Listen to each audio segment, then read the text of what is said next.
तो हाँ भाई करे शुरू। तो एप्पल के इस नए आईफोन 17 के बाद लिटरली मेरे को कमेंट आ रहे हैं कि एंड्रॉइड में जो अल्ट्रा प्रो वेरिएंट आते हैं ना उसको ये खत्म कर सकता है। तो मेरा यहाँ पर एक डाउट था कि क्या ये पहले S25 को ही खत्म कर दे उसके बाद अल्ट्रा से देखेंगे। तो आज की इस वीडियो के अंदर मैं इन दोनों फोनों को कंपेयर करने वाला हूँ, आपके सारे डाउट क्लियर हो जाएंगे कि S25 बढ़िया है आज के टाइम या एप्पल का आईफोन 17। तो सबसे पहला डिफरेंस भाई प्राइस में आ जाता है। यहाँ पर एप्पल का प्राइस 77,000 रुपीज है आफ्टर डिस्काउंट, वहीं पर जो सैमसंग S25 ये अमेजोन पर अभी 70,000 रुपए का मिल रहा है और डिस्काउंट भी आपको 1-2 हजार रुपए का और मिल जाएगा। तो कुल मिलाकर हम 8-9 हजार रुपए का डिफरेंस मान लेते हैं कि सैमसंग सस्ता है। और यहां पर मैं 256GB वेरिएंट की बात कर रहा हूं। तो ये तो पहला डिफरेंस हो गया। अब आगे के डिफरेंस से पहले मैं कहूंगा कि भाई चैनल सब्सक्राइब कर देना अपने भाई का चैनल समझकर, क्योंकि इस वीडियो को देखने के बाद ना आपको कोई दूसरी वीडियो देखने की जरूरत नहीं पड़ेगी, क्योंकि एक एक चीज की हम बात करने वाले हैं। और वीडियो पर एम करते हैं भाई हम 8000 लाइक का, तो लाइक जरूर दबाना। अब एप्पल की इतनी हाइप बनने के पीछे रीजन इसकी डिस्प्ले है, क्योंकि इन्होंने कई करोड़ साल बाद इसके अंदर प्रो मोशन डिस्प्ले डाल दिया। मतलब 120 हर्ट्ज रिफ्रेश रेट जो सैमसंग पहले से देता है, सैमसंग के पास आपको 120 हर्ट्ज का रिफ्रेश रेट पहले से मिलता है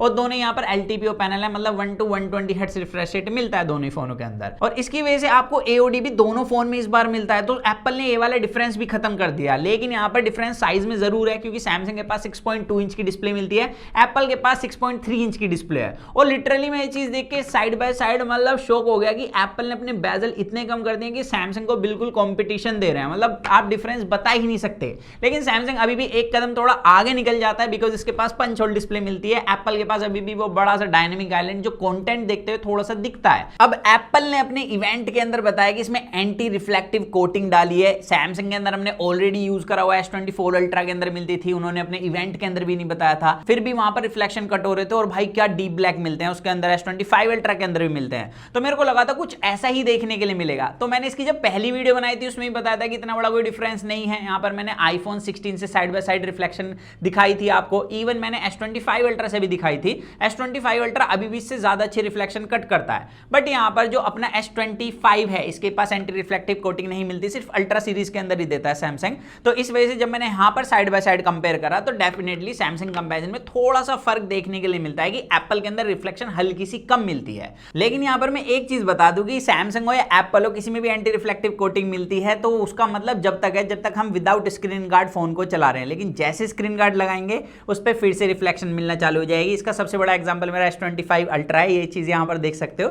जब मैंने विदाउट स्क्रीन गार्ड यहां पर रिफ्लेक्शन दिखाई थी तो कट हो रही थी, लेकिन स्क्रीन गार्ड लगाकर फिर से रिफ्लेक्शन दिखती है। तो भाई ये वाली भी चीज है। अब डिस्प्ले प्रोटेक्शन की बात करें तो सैमसंग के पास विक्टस 2 प्रोटेक्शन मिलती है। एप्पल ने इस बार अपग्रेड करी अपनी प्रोटेक्शन, इसमें सिरेमिक शील्ड 2 ग्लास दिया है। अब मैंने एक चीज एक्सपीरियंस करी कि पहले जब आईफोन आया करते थे मेरे पास विदाउट स्क्रीन गार्ड, 1-2 दिन चला रहा हूं तो वहां पर हेयरलाइन स्क्रैच इजीली लग जाती थी, ये चीज मैंने बताई भी है। लेकिन अभी मैं एक्सपीरियंस कर रहा हूं कि इस पे एक भी सिंगल हेयरलाइन स्क्रैच नहीं आई है। और इसको क्रॉस चेक करने के लिए जब मैं जेरी रिक की वीडियो देखने गया वहां पर पता लगा कि अभी ये लेवल 6 लेवल 7 की स्क्रैच को भी काफी अच्छे से हैंडल कर रहा है। तो यहां पर डेफिनेटली इन्होंने ड्यूरेबिलिटी और स्क्रैच रेजिस्टेंट काफी ज्यादा कर दिया अपनी नई प्रोटेक्शन। बाकी एप्पल के पास और भी एडवांटेज है। एक तो भाई यहां पर आपको रेजोल्यूशन ज्यादा मिलते हैं सैमसंग कंपैरिजन में, दूसरा कि इसके पास आपको डोल्बी विजन कंटेंट स्ट्रीम कराने की शक्ति दी गई है डिस्प्ले के अंदर। बाकी दोनों डिस्प्ले HDR10 कंटेंट स्ट्रीम करा सकते हैं, लेकिन सैमसंग की जो डिस्प्ले है ये HDR10+ सर्टिफाइड है, तो यहां पर ये भी एक एडवांटेज मिल जाती है। बाकी मैंने दोनों के अंदर जो कंटेंट देखा यहां पर भाई सैमसंग से एक और एडवांटेज ले जाता है एप्पल, वो है पीक ब्राइटनेस में। सैमसंग के पास 2600 निट्स की पीक ब्राइटनेस मिलती है, एप्पल के पास 3000 निट्स की पीक ब्राइटनेस है।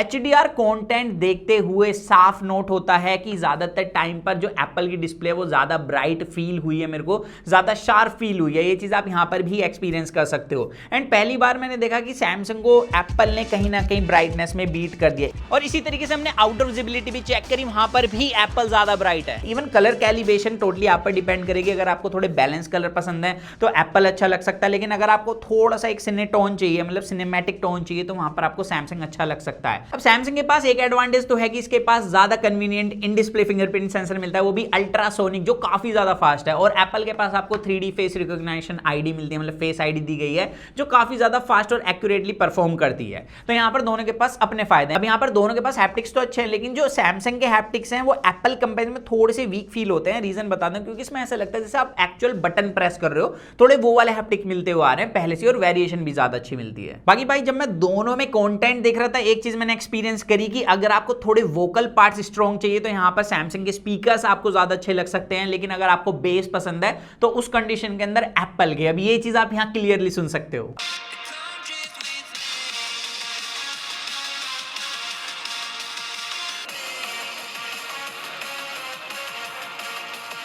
अब इन सबसे ज्यादा एक्साइटेड मैं पता किसके लिए हूं, कैमरास के लिए, क्योंकि एप्पल ने फ्रंट कैमरा 18 मेगापिक्सल का डाल दिया है, वो भी square shape camera sensor with centre stage feature. अब सेंटर स्टेज फीचर इनके नॉर्मल वीडियो रिकॉर्डिंग में काम नहीं करता, जैसे मैक और आईपैड के अंदर मिलता है ना कि भाई जब आप वीडियो कॉल करोगे फेस आईडी से तो जब ये ऑटो ट्रैक करेगा, सेम वही इसके अंदर काम करता है और ये काफी अच्छे तरीके से काम करता है। मतलब दो लोग अगर बीच में आ जाए तो देखो इनने फ्रेम कितना बड़ा कर लिया, मेरे को ये चीज काफी बढ़िया लग रही है। प्लस क्योंकि बड़ा सेंसर है तो अगर आपको ग्रुप सेल्फी लेनी है, वीडियो रिकॉर्ड करनी है, व्लॉगिंग करनी है, इन शॉर्ट बताऊं तो आप इस तरीके से कर सकते हो यहां पर इस ऑप्शन को टैप करके। मेरे को काफी कमाल का फीचर लगा। सैमसंग के पास ऐसा कुछ नहीं है। इनफैक्ट सैमसंग के पास अगर कैमरा सेंसर की बात करूं तो 12 मेगापिक्सल का मिलता है और दोनों ही फोन 4K 60 FPS में वीडियो रिकॉर्ड कर सकते हैं। बाकी अब बैक कैमरास की बात करें, सैमसंग के पास 50 मेगापिक्सल का मेन कैमरा है, एप्पल के पास 48 मेगापिक्सल का। यहां पर पहले दोनों के पास 12-12 मेगापिक्सल का अल्ट्रा वाइड हुआ करते थे, लेकिन अभी एप्पल ने दगा दे दी और 48 मेगापिक्सल का कैमरा सेंसर डाल दिया है। लेकिन सैमसंग के पास तीसरी आंख भी है, मतलब इसके पास आपको 10 मेगापिक्सल का 3x ऑप्टिकल जूम के साथ कैमरा मिलता है, जिससे आप फोटोज क्लिक कर सकते हैं। इवन ये 5x डिजिटल जूम करके भी टेलीफोटो में काम करता है। अब वीडियो कैसी रिकॉर्ड करते हैं दोनों फोन आप यहां देख सकते हो। और ये है दोनों के फ्रंट कैमरे की वीडियो क्वालिटी एंड यहां पर क्लियर हो जाता है कि आईफोन के पास फील्ड ऑफ व्यू ज्यादा अच्छा है। और जैसे एक्सपोजर कंट्रोल की प्रॉब्लम थी तो वो भी अब इन्होंने काफी अच्छी कर दिया, क्योंकि मैं बिल्कुल डायरेक्ट सनलाइट के अंदर हूं एंड इस बार इसने फोरहेड पे काफी अच्छी लाइट कंट्रोल की हुई है। लेकिन सैमसंग इससे थोड़ा सा बेटर लग रहा है लाइट कंट्रोल के मामले में। बाकी देखो video quality and audio quality आप मुझे कमेंट्स में बताना। लेकिन यहाँ पर अपोजिट लाइट देख लेते हैं कि HDR कौन अच्छे सेट कर रहा है।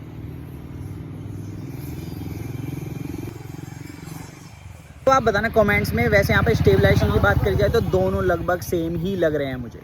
अब यहाँ पर फ्रंट कैमरे में साफ तौर पर भाई एप्पल की वीडियो रिकॉर्डिंग ज्यादा अच्छी है, बिकॉज ये इस बार फेस पर लाइट अच्छे से कंट्रोल कर रहा है, डिटेल्स काफी कमाल की हैं और अपोजिट लाइट के अंदर कोई फ्लेयर्स भी ऐड नहीं हो रहे। और सेम ही चीज हमें बैक कैमरा वीडियो रिकॉर्डिंग में देखने के लिए मिली।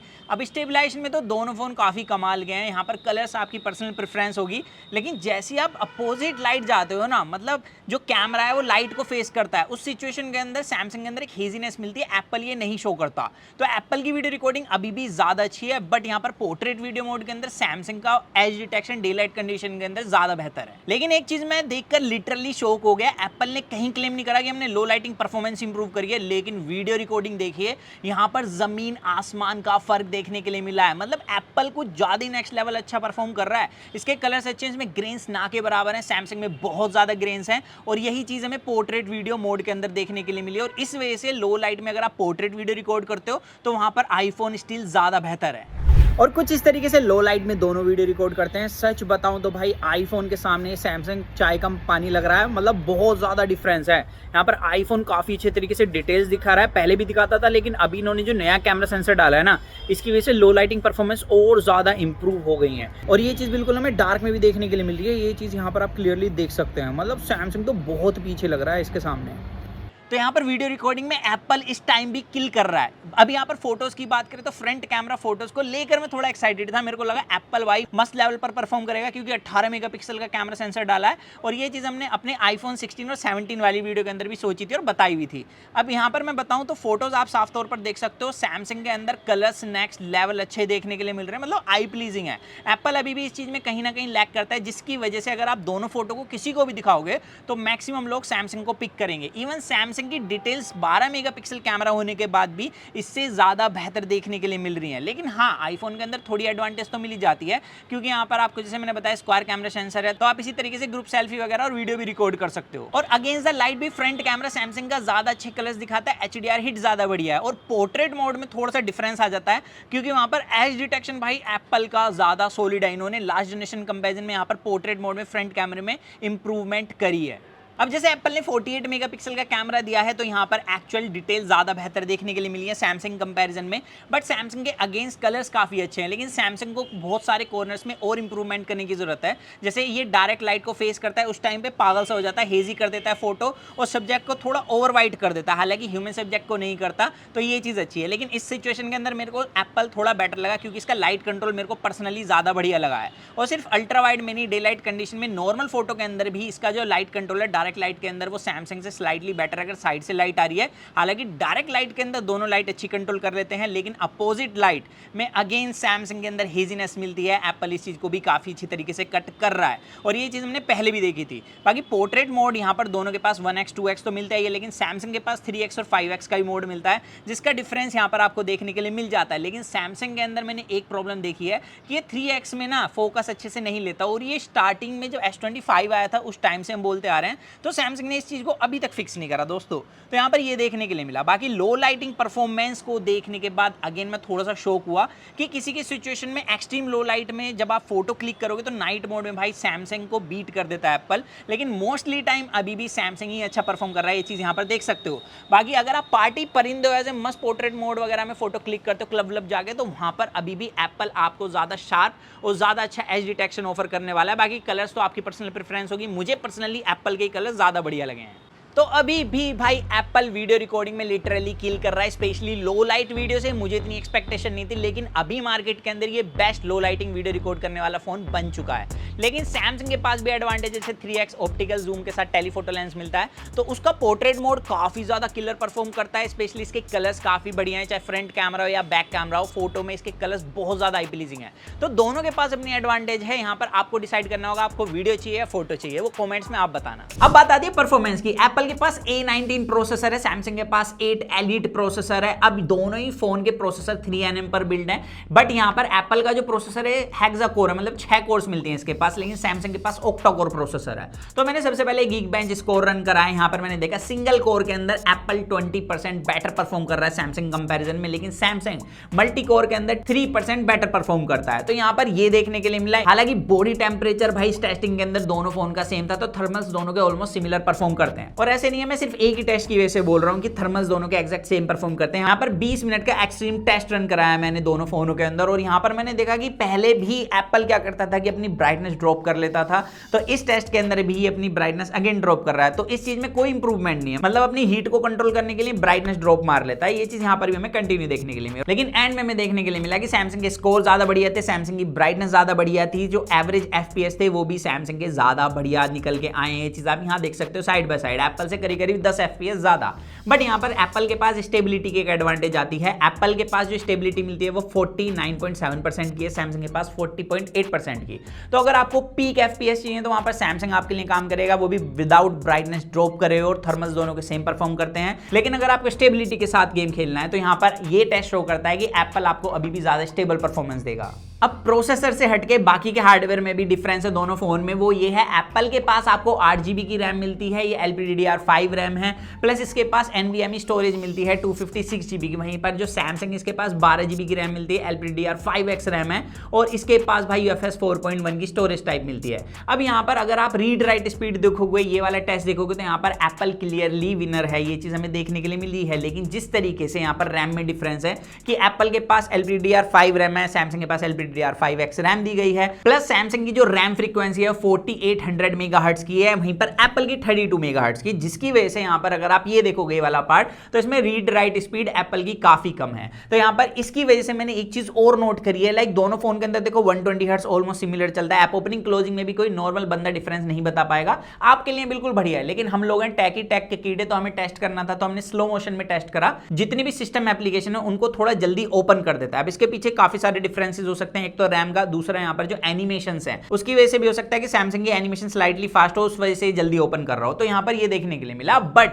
जो हैवी एप्लीकेशन होती है जैसे गेम, उनको अभी भी एप्पल जल्दी ओपन कर रहा है हमारी टेस्टिंग के अंदर। बाकी अब गेम खोल ही लिया है तो भाई खेलने की भी बात कर लेते हैं। यहाँ पर इस बार मैं एक्साइटेड हूं क्योंकि एप्पल के पास 120 का पैनल मिलता है, तो यहाँ पर आप 120 FPS के अंदर जेंशिन इंपैक्ट में गेम प्ले कर सकते हो, सिर्फ सेटिंग्स ही नहीं मिलती। और एंड्रॉइड में कोई भी ऐसा ब्रांड नहीं है जहां जेंशिन इंपैक्ट में 120 FPS का गेम प्ले कर सकते हो, तो इसके पास सीधी एडवांटेज आती है कि सैमसंग कंपैरिजन में एप्पल ज्यादा स्मूथ फील होता है। प्लस इसके पास रे ट्रेसिंग गेमिंग की जो एडवांटेज है, दोनों के पास रे ट्रेसिंग, बट इसके अंदर थोड़े से ना ग्राफिक्स मेरे को बेटर लगते हैं एज कंपेयर टू सैमसंग।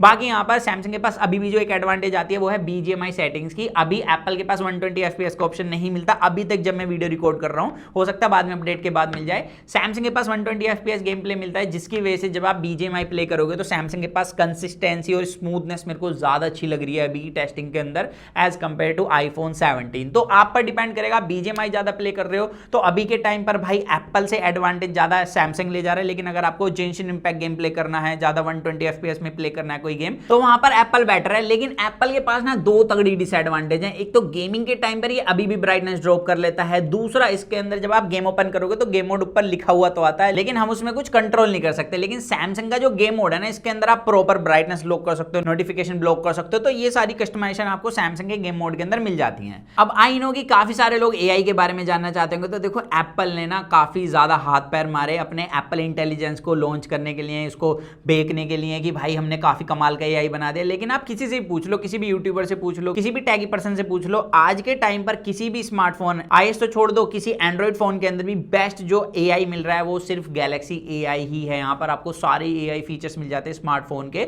और इसी को देख देख कर दूसरे ब्रांड कॉपी भी कर रहे हैं। तो यहाँ पर एआई के मामले में सीधे तौर पर भाई सैमसंग काफी आगे निकल जाता है। बाकी यहाँ पर अब बैटरी की बात कर लेते हैं, जहां पर सैमसंग से ज्यादा बेहतर एप्पल है, क्योंकि इन्होंने भाई 40 वोल्ट की फास्ट चार्जिंग कर दी है। सैमसंग के पास अभी भी 25 वोल्ट की वायर्ड चार्जिंग मिलती है। प्लस यहाँ पर अगर मैं वायरलेस चार्जिंग की बात करूं तो सैमसंग के पास 15 वोल्ट की मिलती है, एप्पल के पास मैक्सेफ चार्जिंग 25 वोल्ट की कर दी गई है, 22 वोल्ट से बढ़ाकर। लेकिन सैमसंग के पास एक एडवांटेज तो है कि इसके पास 4.5 वोल्ट की रिवर्स वायरलेस चार्जिंग जरूर मिलती है, और इसके पास 4000 mAh का बड़ा बैटरा मिलता है। वहीं पर एप्पल के पास 3692 mAh का बैटरा है। अब सुनने में लग रहा होगा कि यहाँ पर सैमसंग बेटर है बैटरी बैकअप में, तो नहीं, यहाँ पर एप्पल का बैटरी बैकअप सैमसंग से काफी ज्यादा बेहतर है। हमारी टेस्टिंग में हमें ये मिला। अब मुझे लास्ट वाली वीडियो के अंदर काफी सारे कमेंट्स आएगी इसके नेटवर्क कनेक्टिविटी का बताओ, क्योंकि इसके अंदर एक नई नेटवर्क चिप डाली है। तो देखो वो इसके अंदर नहीं डाली, बाकी के वेरिएंट के अंदर डाली है, जिसकी वजह से यहाँ पर जब मैंने दोनों के अंदर जियो की सिम डाली इसमें और सैमसंग में side by side indoor test करा, तो यहाँ पर ऑलमोस्ट सेम ही हमें नेटवर्क कनेक्टिविटी देखने के लिए मिली। ये चीज आप यहाँ देख सकते हो। इनफैक्ट दोनों ही वाईफाई 7 को भी सपोर्ट करते हैं, लेकिन यहाँ पर डिफरेंस आता है ब्लूटूथ कनेक्टिविटी में। सैमसंग ब्लूटूथ 5.4 के साथ आता है, ये आता है ब्लूटूथ 6 के साथ। तो यहाँ पर वायरलेस कनेक्टिविटी इसकी थोड़ी सी बेटर होने वाली है। इसके अलावा बिल्ड की बात करी जाए तो दोनों ही IP68 रेटेड हैं, लेकिन आपको पता है कि एप्पल को आप 30 मिनट तक पानी के अंदर 1.5 मीटर तक डुबो कर रख सकते हो, तो इसकी हम वाटर रेटिंग को थोड़ा बेटर मान लेते हैं। इसके अलावा यहाँ पर साइड का फ्रेम दोनों का एल्यूमिनियम का है, बैक में ग्लास यूज करा है। सैमसंग यूज करता है यहाँ पर विक्टस 2 प्रोटेक्शन, एप्पल में कस्टम कॉर्निंग ग्लास यूज करी गई है। और सैमसंग के पास आप एक चीज देखोगे कि इसके सारे कंट्रोल्स एक ही साइड में, राइट साइड में वॉल्यूम रोकर और ऑन ऑफ बटन। लेकिन एप्पल के अंदर आप देखोगे राइट साइड में ऑन ऑफ बटन है, नीचे की तरफ कैमरा कैप्चर बटन है, जिससे आप भाई रैंडम फोटोज अगर क्लिक करना चाहते हो काफी यूजफुल है। साथ ही एआई भी यूज कर सकते हो। लेफ्ट साइड में आपको वॉल्यूम रोकर बटन मिलता है, सिम ट्रे है, और सबसे ऊपर दिया है भाई एक्शन बटन, जो आप अलग अलग टास्क कराने के लिए असाइन कर सकते हो इसकी ऐप में जाकर। बाकी नीचे की तरफ टाइप सी पोर्ट दिया है दोनों ही फोन में, लेकिन एप्पल अभी भी इसमें पीछे, क्योंकि USB 2.0 पोर्ट मिलता है। वहीं पर जो सैमसंग है इसमें USB 3.2 पोर्ट दिया है, जिसकी रीड राइट स्पीड ज्यादा तगड़ी है एप्पल के कंपैरिजन में। बाकी हाथ में जब मैंने दोनों फोन को होल्ड करा अभी भी सेम फील है कि सैमसंग थोड़ा ज्यादा स्लीक और ज्यादा कंफर्टेबल फील होता है, क्योंकि इसका वेट भी कम है एप्पल के कंपैरिजन में, और ये फोन थोड़ा पतला भी है, इसी वजह से ज्यादा कंफर्टेबल फील हो रहा है एप्पल के कंपैरिजन में। हालांकि दोनों फोन ही कंफर्टेबल है, लेकिन एक की बात चल रही है तो मैं इसको पिक करूंगा। तो दोनों फोनों के यहाँ पर हमने सारी चीजों की बात करी है। यहाँ पर आपको डिफरेंसेस समझ आ रहे होंगे कौन किस में विनर है। अब मैं एक चीज तो कह सकता हूँ कि एप्पल ने आईफोन 17 के अंदर काफी तगड़े अपग्रेड्स कर दिए हैं। सैमसंग की जो S26 सीरीज आने वाली है अभी उसके अंदर काफी ज्यादा काम करना पड़ेगा सैमसंग को, क्योंकि अकॉर्डिंग टू लीक्स अभी देखा जा रहा है कि एप्पल से वो डेफिनेटली कहीं ना कहीं पीछे फील हो रही है, चाहे वो चार्जिंग की भी बात हो। तो सैमसंग ध्यान दो अपनी सैमसंग की नई S26 सीरीज पे, ताकि ये फिर से टक्कर ले पाए और हम कह सकें कि भाई अभी भी एंड्रॉइड बेस्ट है। तो बस यही था आज की इस वीडियो के अंदर। अगर वीडियो अच्छी लगे चैनल सब्सक्राइब करना, वीडियो लाइक करना। तो मिलते हैं जल्दी कूल और एक्साइटिंग वीडियो में। तो जब तक के लिए John Mac to watch your heart feel, stay tuned with that unbox guys.